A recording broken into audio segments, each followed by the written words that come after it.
Le 15 août 2025 est diffusée à travers mes différentes plateformes l'information du rapt de 5 enfants dans un bus de l'agence touristique parti de la ville de Kousséri.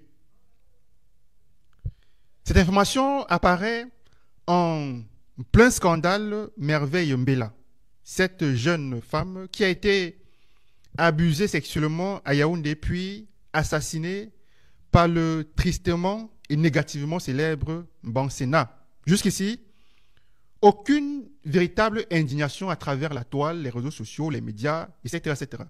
Il s'agit d'une affaire bancale, ordinaire, comme on en voit quotidiennement au Cameroun.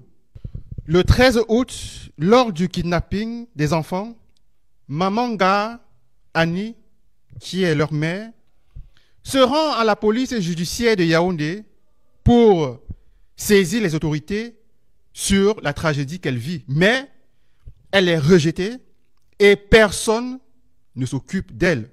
Je peux le dire parce que je me suis entretenu en de nombreuses reprises avec la maman qui m'a fait ses épanchements. Elle a essayé en vain d'alerter, de saisir d'autres autorités qui l'ont carrément ignorée.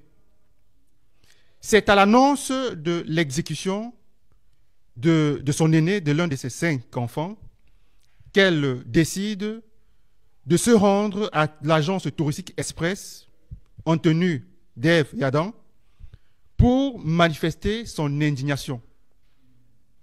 Et c'est ce même jour que Mamanga me saisit à travers l'un des membres de sa famille que je ne citerai pas, qui me contacte et me fait savoir que la famille est abandonnée à elle-même, que voici de nombreux jours que leurs enfants qui s'apprêtaient à rejoindre la capitale du Cameroun, Yaoundé, pour préparer la rentrée scolaire, ont été enlevés dans un bus de l'agence touristique.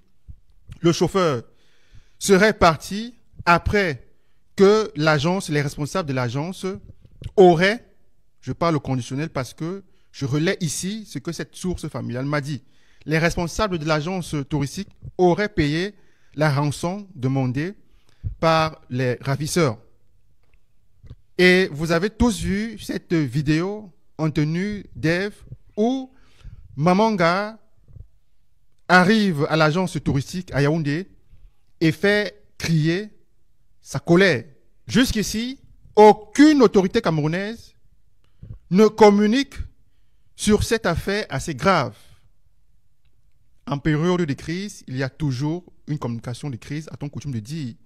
Dans la région de l'extrême nord où s'est produit le rapt, ni le sous-préfet, ni le préfet, ni le gouverneur, personne ne dit rien pour confirmer ou infirmer cette nouvelle en circulation faisant état des kidnappings de plusieurs personnes. C'est ainsi que 2 jours plus tard, je reviens à la charge avec une nouvelle vidéo dans laquelle j'interpelle l'opinion publique et les autorités du Cameroun. Mamanga est harcelée tous les matins aux environs de 8h30, 9h par les ravisseurs de ses enfants qui, dans un premier temps, exigent la somme de 50 millions de francs CFA, 30 millions de francs CFA, puis enfin 5 millions de francs CFA pour que les enfants soient libérés. Mamanga n'a d'autre choix que de se retourner une nouvelle fois vers moi, car, d'après ses dires, je suis la seule personne qui a accepté de relayer ses cris, sa détresse. C'est ainsi que, constatant que le gouvernement du Cameroun a abandonné cette citoyenne,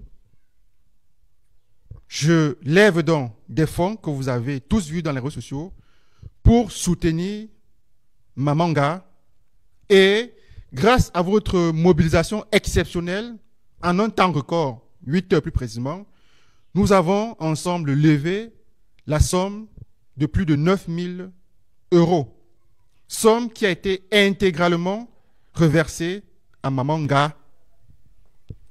Comme tout le monde, nous avons assisté hier dans l'après-midi à la sortie du gouverneur de la région de l'extrême nord qui a de manière héroïque annoncé aux Camerounais qu'une mission de l'armée camerounaise en territoire nigérian avait débouché sur la libération d'une dizaine d'otages, parmi lesquels les 4 enfants de maman Nga Annie, et que malheureusement son plus jeune aîné avait été tué par les ravisseurs. C'est la version qui nous a été communiquée par les autorités camerounaises. On a tous vu les photos des otages, mais curieusement, jusqu'ici, personne n'a vu les images des terroristes, des kidnappeurs. On nous a plutôt exhibé les images des victimes, mais pas de leurs bourreaux. On n'a ni vu les images du site, du lieu, de la localité, où s'est déroulée l'opération comme annoncé par le gouverneur. Le 13 juillet 2025, les médias tchadiens relayaient en boucle les images des criminels qui avaient kidnappé 6 enfants au Cameroun et trouvé refuge sur le sol tchadien. Grâce à la mobilisation des autorités tchadiennes, de concert avec celle du Cameroun, une opération mise en place avait débouché à la capture des criminels et à la libération des 6 enfants. Mais au Cameroun, personne n'a jamais été informé de cette histoire. J'avoue que moi-même, cette information m'a échappé. Le gouverneur de la région de l'extrême nord, apparu hier dans sa tenue de Superman, était lui aussi absent lors de l'information du kidnapping et de la libération de ces Camerounais. Ni lui, ni les préfets, ni les sous-préfets, aucune autorité n'avait dit mot sur l'affaire. Mais on se serait au moins attendu hier que monsieur le gouverneur nous présente les kidnappeurs comme ça a été le cas avec ses collègues du côté du Tchad. Jusqu'ici, personne ne sait à quoi ressemblent les kidnappeurs.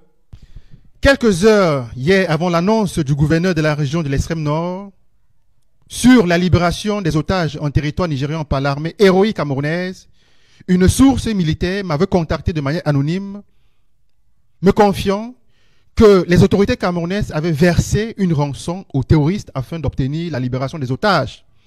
J'avais volontairement choisi de ne pas diffuser cette information pour la simple raison que cette source ne faisant pas partie de mon cercle restreint d'informateurs. Je me suis entretenu ce matin avec un membre de la famille des enfants enlevés qui m'a confirmé, je reprends ici les termes de cette personne, que les autorités camerounaises se sentant humiliées par la générosité, par l'humanité des Camerounais à travers l'initiative que j'avais prise dans les réseaux sociaux pour venir en aide à la maman des enfants, m'ont dévancé en allant payer la rançon aux terroristes afin d'obtenir la libération des otages. Ces sources continuent. Les terroristes ont déposé les enfants dans un endroit qu'ils ont indiqué aux autorités camerounaises qui ont dépêché l'armée qui, arrivée sur les lieux, a récupéré les otages direction la localité de Ouaza. C'est de cette localité que sont parties les différentes images qui ont circulé dans les réseaux sociaux, images mettant en scène les otages, ou si vous voulez les anciens otages, avec des éléments de l'armée camerounaise. C'est peut-être pour cette raison que jusqu'ici, à ma connaissance, personne n'a vu les images de l'opération ayant conduit à la libération des otages. Personne n'a vu à quoi ressemblent les terroristes. On nous a annoncé qu'une 50aine de personnes avaient été interpellées dans différents villages et je reste convaincu que ce sont ces personnes qui seront présentées comme bourreaux des otages. J'aimerais savoir à présent comment se sentent ceux qui m'ont accusé d'avoir versé la rançon aux terroristes. Chers abonnés, je vous dis à la prochaine pour une nouvelle vidéo.